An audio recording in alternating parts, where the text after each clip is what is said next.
Well, schools could be facing significant budget cuts next year due to a decrease in tax revenue caused by COVID-19. But what can schools do to protect their programs?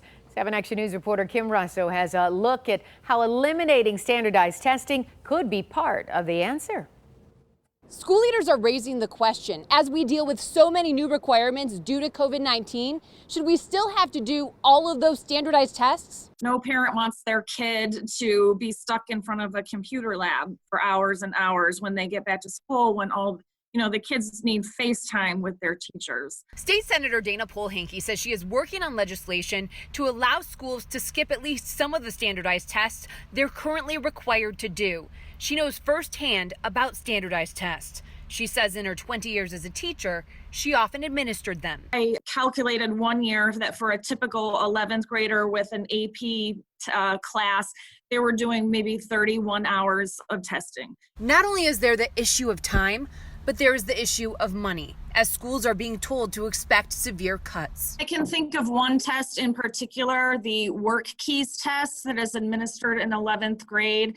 And I do believe that that's a $4 million test a year. The M-STEP alone, the state spends about $25 million a year just in contracting costs with the companies that administer it. Robert McCann is executive director of the Tri-County Alliance for Public Education.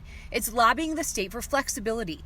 He says it's hard to say exactly how much money is spent on testing because it's hard to calculate the cost of classroom prep.